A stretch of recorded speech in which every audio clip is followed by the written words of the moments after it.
Bonjour à tous, chers amis youtubeurs. Aujourd'hui, présentation d'une nouvelle marque et d'un nouveau sac de chez Trip Hop Design.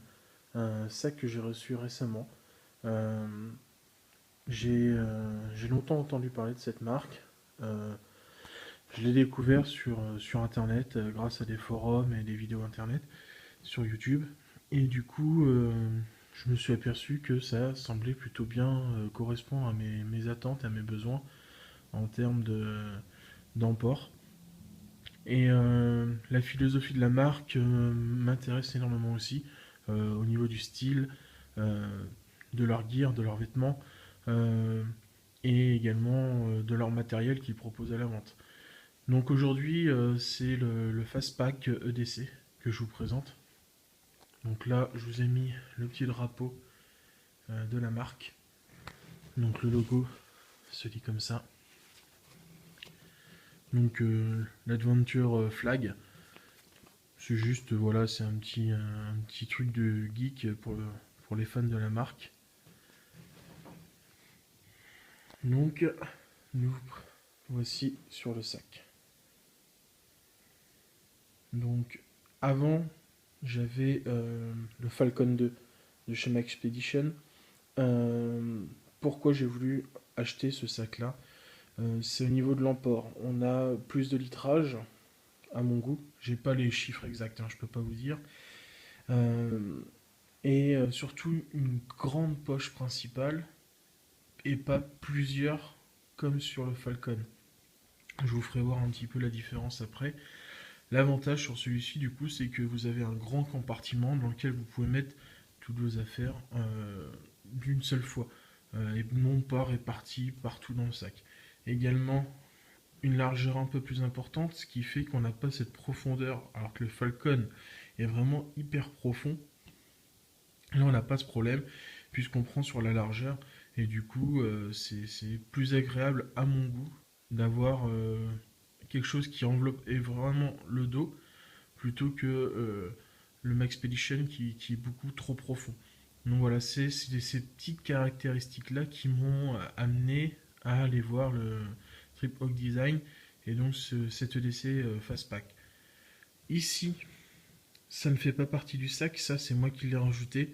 C'est également de chez Trip Hawk Design, c'est la poche OP1.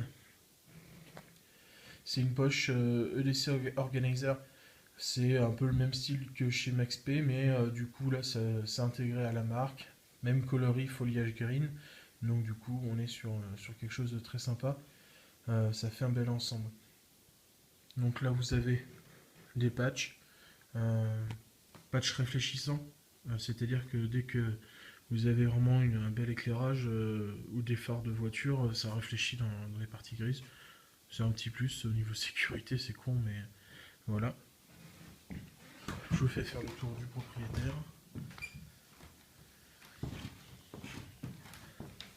Donc là, vous pouvez voir les deux poches. Donc là, c'est les Icom, donc de chez Trip Hawk Design, que j'ai accroché par velcro sur le côté. Voilà. Donc l'inconvénient par rapport au Falcon et autres, c'est que là, c'est du vertical. Donc du coup, vous êtes un petit peu limité. Moi, j'aimais bien avoir ma lampe, ma Mac, MC11, euh, mise vraiment devant pour un usage immédiat. Bon, du coup, j'ai dû la mettre dans la poche. Voilà, c'est un petit détail tout bête, mais voilà, pour moi, c'est un petit peu gênant. Ici, on retrouve une auto P1 dans laquelle j'ai mis ma station météo qui me permet en permanence de connaître le temps présent et à venir. Donc c'est un petit plus. Euh, Très très grosse ceinture abdominale. Très confort, mais alors très grosse. Donc du coup, on va dire que c'est pas un sac à usage théoriquement EDC. C'est vraiment plus un sac de type randonnée, hein. On voit bien avec le nombre de sangles qui dépasse à droite à gauche. C'est pas spécialement low profil, même si maintenant on voit de plus en plus de molles sur les sacs, même chez Decathlon et autres, mais c'est pas complètement low profil quoi. Ici, donc, une des poches de côté, on a la même à l'opposé, dans lequel moi j'ai glissé ma gourde, donc de chez Trip Hawk Design également. Voilà. Donc là on voit la marque. Donc on a une belle profondeur. Je peux vous garantir qu'on peut parfaitement loger ces poches, il n'y a pas de souci. Il y a de la place. Ensuite, donc on revient devant. Vous avez ici un énorme rabat qui se déclipe par 4 points. Ça vous permet éventuellement d'accrocher tout ce que vous voulez. Moi je vois ça plutôt comme un emport de veste supplémentaire. Si on n'a plus de place dans le sac ou on veut pas s'embêter, ben hop, on la met là-dedans, on clip, et voilà, on a la veste qui est rangée et qui ne nous gêne pas. Je vous fais pas voir l'intérieur de cette poche là, mais j'ai mis mon boîtier de lunettes Oakley rigide et il tient entièrement dedans. Donc voilà.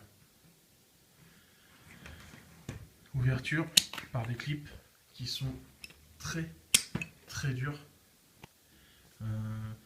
C'est un gage, je pense, de qualité et de résistance dans le temps. Le détail qui tue, moi je trouve, c'est leur système de fermeture. Vous allez voir, ça s'ouvre tout seul.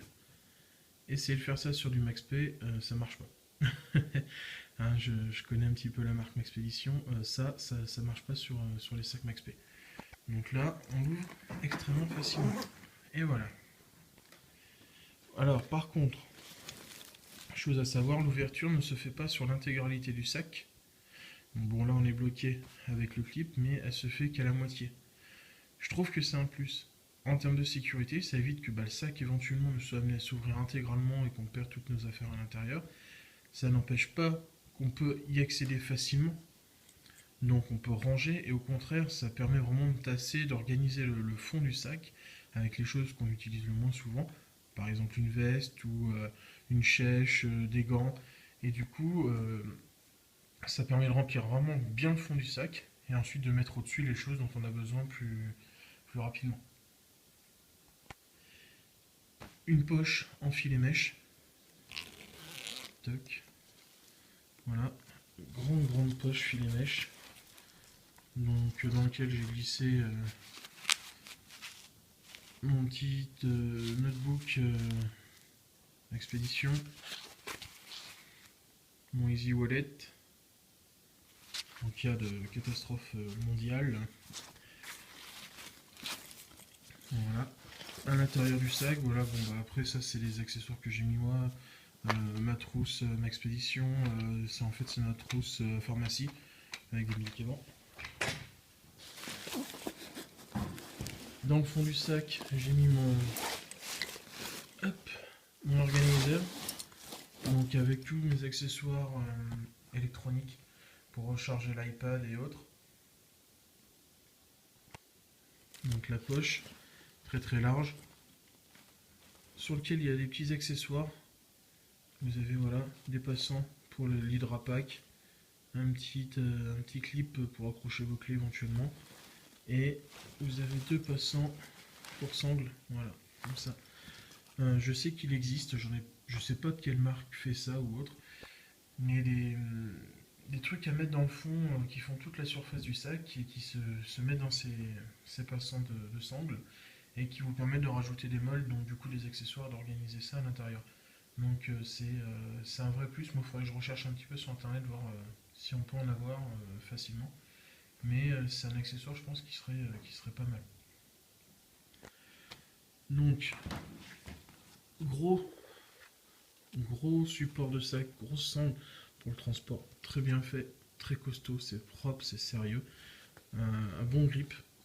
Ici on a le passage pour l'hydrapack, donc là après à vous de voir si vous en mettez un ou pas. Moi j'en ai pas mis, pas besoin.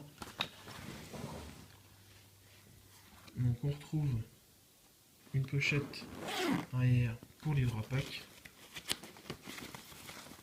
une grande pochette dans laquelle moi je glisse mon iPad qu'on voit juste là.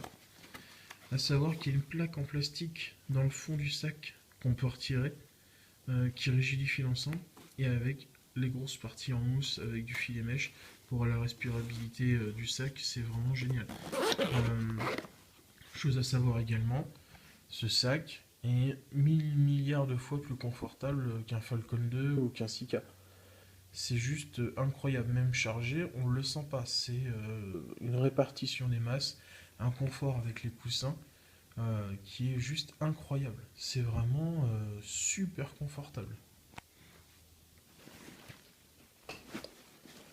Alors, on va refermer ça.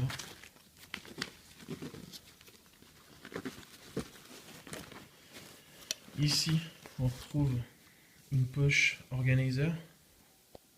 Poche organizer. Alors, j'essaie de couper ça. Poche organizer. Voilà. Donc à l'intérieur, genre c'est bête, on voit pas bien. Vous retrouvez de quoi ranger vos stylos, des poches à stylos, de quoi ranger vos papiers de voiture. Vous avez plein de petites poches. Moi j'ai mis mon porte-monnaie. Du coup, c'est accessible immédiatement, sac fermé et tout ça, même rempli, vous y avez accès immédiatement. Extrêmement pratique. C'est extrêmement pratique.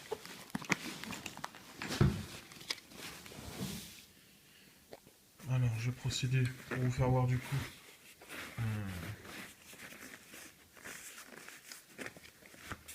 L'OP1. Voilà. OP1, EDC Organizer, dans lequel on retrouve lampe, un petit outil pour manger, produit à lunettes, paracorde, un décapsuleur S-binner, ici mon Hertz Folder, les armes mute, la mythe et outils derrière, voilà. On a l'essentiel à portée de main. C'est très très pratique. Après, bah, à vous d'y mettre ce que vous voulez. Hein. Mais vous voyez, vous avez possibilité de mettre des stylos, de mettre des outils plus gros, moins gros. Vous avez la même chose à l'inverse de l'autre côté. Voilà, c'est très pratique. Un zip ici. Une poche juste là. Alors personnellement, je vois pas du tout l'intérêt. Après, vous avez une poche là, une petite là, et la même ici en grand.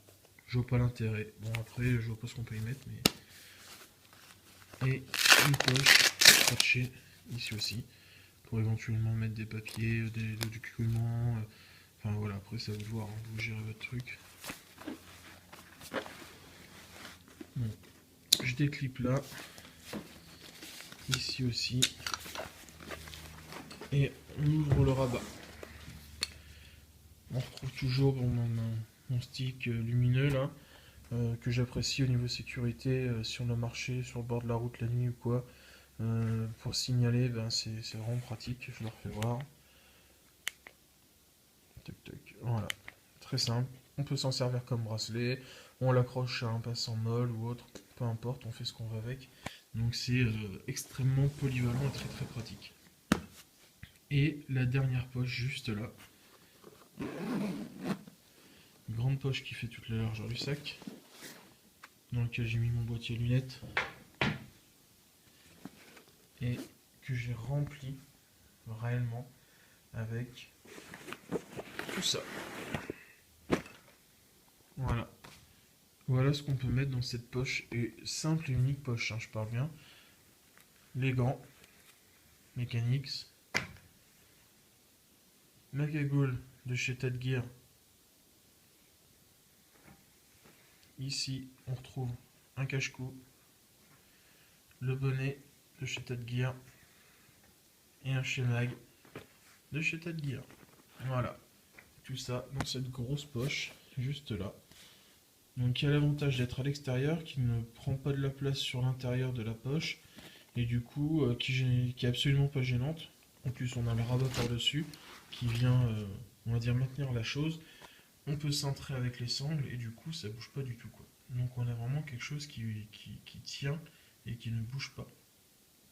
Vous voyez l'emport est vraiment maximum sur ce sac.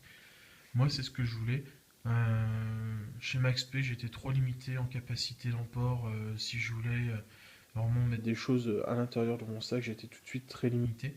Et là, j'arrive pas encore à le remplir, quoi. Donc après, on arrive en période hivernale, donc j'ai le schéma, j'ai les gants, tout ça.